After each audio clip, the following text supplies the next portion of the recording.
Salut à tous. Voilà, j'aimerais parler en fait de. Donc, toujours, on reste dans le sujet de l'évolution, hein. Parce que ce qui fout les boules, c'est que voilà, quand on est créationniste et qu'on parle ou qu'on fait parler des gens créationnistes, bon, ça arrive très rarement dans nos radios ou dans nos médias. On n'a jamais invité. Moi, j'écoute tous les jours pratiquement parce que ça correspond à un trajet de mon boulot. Euh, Pratiquement tous les jours, j'écoute La Tête au carré. C'est sur France Inter, c'est une émission scientifique euh, de vulgarisation, c'est-à-dire que voilà, on peut à la portée de tous, hein. C'est super intéressant. Moi, j'aime beaucoup la science. Et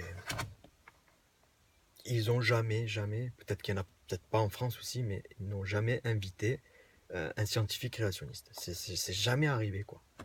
On en a déjà parlé, mais c'est toujours sur des trucs ridicules parce que dans ce domaine-là, il y a aussi des gens qui sont un peu farfelus, tout ça. Enfin, moi, j'en ai jamais entendu, mais d'après ce que j'entends de ce qui est cité, en fait, c'est des fois, bon, un peu tiré par les cheveux. Et donc, on est un peu ridiculisé, quoi. On est souvent accusé à tort, enfin voilà, de croire que c'est un miracle, le fait de croire à un créateur, voilà, ce serait le truc miraculeux. Mais franchement, de croire que la vie est arrivée sur Terre par hasard, mais je trouve que c'est encore plus miraculeux que si c'était un créateur qui, a, qui aurait créé, quoi. Que la vie puisse arriver comme ça spontanément de nulle part, c'est quelque chose d'extraordinaire, quoi. Faut essayer de réfléchir à ça. Il y a le prix Nobel Francis Crick, qui est évolutionniste. Alors, il reconnaît honnêtement ce problème. Il dit, je cite, chaque fois que j'écris un article sur l'origine de la vie, je jure de ne plus en écrire d'autres, parce qu'il y a beaucoup trop de spéculations et trop peu de faits. Beaucoup trop de spéculations et trop peu de faits. Le problème, c'est que les spéculations, c'est pas précisé que c'est une spéculation quand ils le disent, c'est comme si c'était un dû, hein. Nous on est là, on écoute, ah ouais, mais en fait non, ça spécule à tout va, quoi. Stanley Miller exprime la même préoccupation lorsqu'il déclare qu'il faudrait une découverte spectaculaire pour lever les spéculations dans ce domaine. Voilà, bon, Pasteur a quand même démontré que seule la vie peut engendrer la vie. Voilà, après je pourrais lire d'autres choses.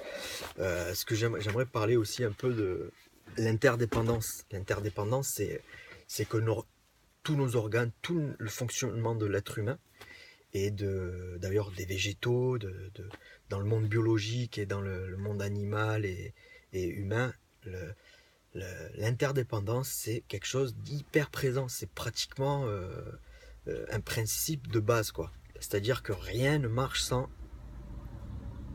Rien est indépendant, quoi.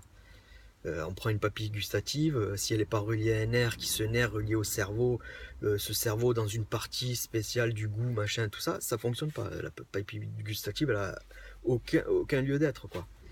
Et ça, c'est un gros problème sur la théorie de l'évolution. C'est un gros problème de cette interdépendance qui est un peu de partout, quoi.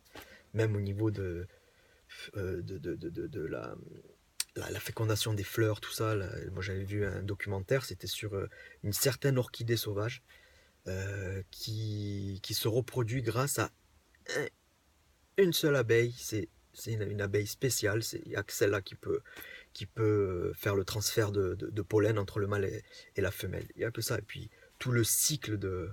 Enfin, c'est impressionnant. Il faut vraiment voir. Peut-être.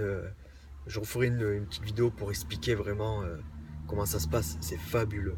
Bon, enfin, cette abeille, il faudrait qu'elle était évoluée en même temps que cette orchidée pour que. Bon, enfin, ouais, vraiment, c'est très très compliqué. C'est un gros problème l'interdépendance. Et donc, les scientifiques créationnistes, donc, par rapport à cette interdépendance, disent que si c'était réellement ça, il faudrait que. Ça voudrait dire qu'on devrait trouver dans les animaux, dans les plantes, les animaux surtout des organes en formation. Voilà. Or, ils ont étudié plus d'1 million d'espèces animales, végétales, tout ça. Ils n'ont rien trouvé, pratiquement rien. Enfin, peut-être à peine un petit soubresaut de quelque chose, mais sinon, rien d'un organe qui serait en formation, quoi, en attente d'évoluer vers un organe fonctionnel. Vous voyez ce que je veux dire? Voilà, ça c'est un gros problème. Je vous encourage à rechercher ce détail sur l'interdépendance. Très intéressant ça.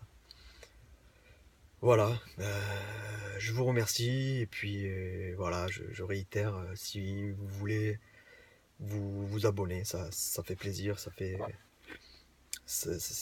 quand même assez encourageant de voir que des gens trouvent de l'intérêt et puis réfléchissent un peu, réfléchissent par eux-mêmes, quoi.